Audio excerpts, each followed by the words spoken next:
Jadi begini ya, Audrey, ini kan apa namanya tuh pollsters itu atau mereka yang melakukan survei itu juga kita harus lihat ya kemana angin politik mereka juga gitu. Kenapa saya katakan begitu ya? Karena saya terus terang mengkhawatirkan. Jadi kelihatan sekali memang desainnya itu ke pasangan Ganjar Mahfud. Orang boleh mengatakan jangan baperan. Ini bukan soal baper. Sampai hari ini yang dihajar di lapangan itu spanduk kita, baliho kita, dan juga pendukung-pendukung kita. Jadi ketika kemudian nantinya mereka salah satu tidak lolos, satu sama lain akan disatukan dengan bahasa oposisi. Bahwa mereka tidak setuju dengan praktek-praktek kekuasaan yang sedang dijalankan di pasangan calon lain. What? Indonesia tanah air beta pusaka abadi nan jaya.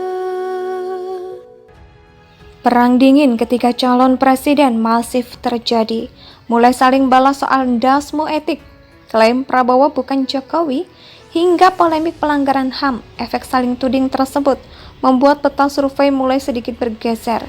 Yang semula elektabilitas Ganjar menguasai survei, kini Litbang Kompas justru menempatkan posisi Ganjar di survei paling bawah setelah pasangan Anies dan Caimin. Tapi tunggu dulu, jangan sandingkan elektabilitas mereka dengan Pak Jokowi di tahun 2019 yang lalu, jauh banget.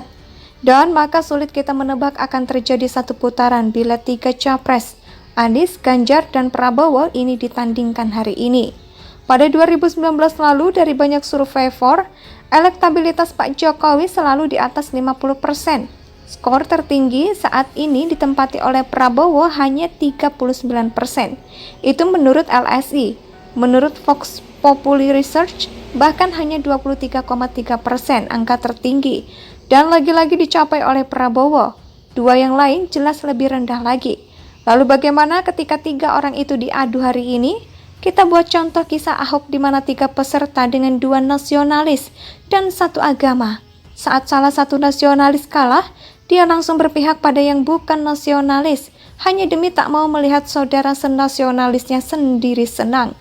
Nah, ketika Ganjar dan Prabowo menang dalam putaran pertama misalnya, mudah kita tebak pendukung Anies akan lari ke Ganjar pada putaran kedua. Majelis Pertimbangan DPP P3 Muhammad Roma Hurmuzi, biasa disapa Gus Romi, mengklaim di putaran pertama ini posisi pasangan Ganjar Mahfud MD yang paling ditakuti. Ya, dengan menguasai segala peran, maka target yang diusung tidak mudah tergerus alias degradasi, atau dalam bahasa laut tidak banyak mengalami abrasi alias pengikisan. Gus Romi juga melihat sibuknya Jokowi menghapus jejak kampanye Ganjar Pranowo.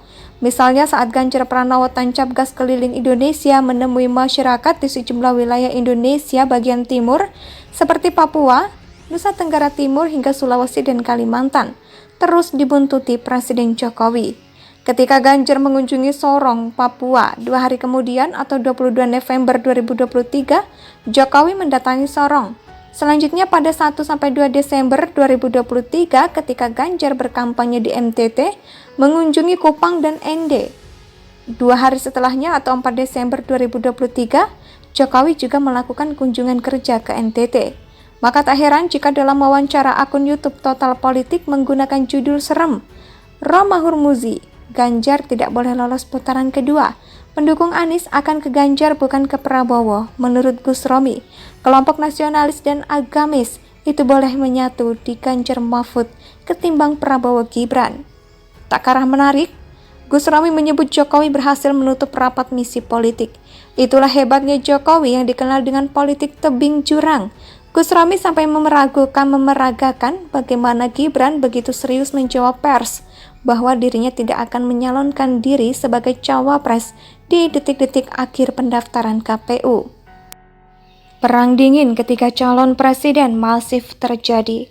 Mulai saling balas soal ndasmu etik, klaim Prabowo bukan Jokowi, hingga polemik pelanggaran HAM. Efek saling tuding tersebut membuat peta survei mulai sedikit bergeser. Yang semula elektabilitas Ganjar menguasai survei, kini Litbang Kompas justru menempatkan posisi Ganjar di survei paling bawah setelah pasangan Anies dan Caimin. Tapi tunggu dulu, jangan sandingkan elektabilitas mereka dengan Pak Jokowi di tahun 2019 yang lalu, jauh banget. Dan maka sulit kita menebak akan terjadi satu putaran bila 3 capres, Anies, Ganjar, dan Prabowo ini ditandingkan hari ini. Pada 2019 lalu, dari banyak survivor, elektabilitas Pak Jokowi selalu di atas 50%. Skor tertinggi saat ini ditempati oleh Prabowo hanya 39%. Itu menurut LSI. Menurut Vox Populi Research, bahkan hanya 23,3%, angka tertinggi. Dan lagi-lagi dicapai oleh Prabowo. Dua yang lain jelas lebih rendah lagi. Lalu bagaimana ketika 3 orang itu diadu hari ini? Kita buat contoh kisah Ahok di mana 3 peserta dengan 2 nasionalis dan 1 agama. Saat salah satu nasionalis kalah, dia langsung berpihak pada yang bukan nasionalis, hanya demi tak mau melihat saudara senasionalisnya sendiri senang. Nah, ketika Ganjar dan Prabowo menang dalam putaran pertama misalnya, mudah kita tebak pendukung Anies akan lari ke Ganjar pada putaran kedua. Majelis Pertimbangan DPP P3 Muhammad Romahur Muzi, biasa disapa Gus Romi, mengklaim di putaran pertama ini posisi pasangan Ganjar Mahfud MD yang paling ditakuti. Ya, dengan menguasai segala peran, maka target yang diusung tidak mudah tergerus alias degradasi, atau dalam bahasa laut tidak banyak mengalami abrasi alias pengikisan. Gus Romi juga melihat sibuknya Jokowi menghapus jejak kampanye Ganjar Pranowo. Misalnya saat Ganjar Pranowo tancap gas keliling Indonesia menemui masyarakat di sejumlah wilayah Indonesia bagian timur seperti Papua, Nusa Tenggara Timur hingga Sulawesi dan Kalimantan, terus dibuntuti Presiden Jokowi. Ketika Ganjar mengunjungi Sorong, Papua, 2 hari kemudian atau 22 November 2023, Jokowi mendatangi Sorong. Selanjutnya pada 1-2 Desember 2023 ketika Ganjar berkampanye di NTT, mengunjungi Kupang dan Ende. 2 hari setelahnya atau 4 Desember 2023, Jokowi juga melakukan kunjungan kerja ke NTT. Maka tak heran jika dalam wawancara akun YouTube Total Politik menggunakan judul serem, Romahur Muzi, Ganjar tidak boleh lolos putaran kedua. Pendukung Anies akan ke Ganjar bukan ke Prabowo. Menurut Gus Romi, kelompok nasionalis dan agamis itu boleh menyatu di Ganjar Mahfud ketimbang Prabowo Gibran. Tak kalah menarik, Gus Romi menyebut Jokowi berhasil menutup rapat misi politik. Itulah hebatnya Jokowi yang dikenal dengan politik tebing jurang. Gus Romi sampai memeragakan bagaimana Gibran begitu serius menjawab pers bahwa dirinya tidak akan menyalonkan diri sebagai cawapres di detik-detik akhir pendaftaran KPU. Perang dingin. Indonesia sejak dulu kala tetap dipuja-puja bangsa.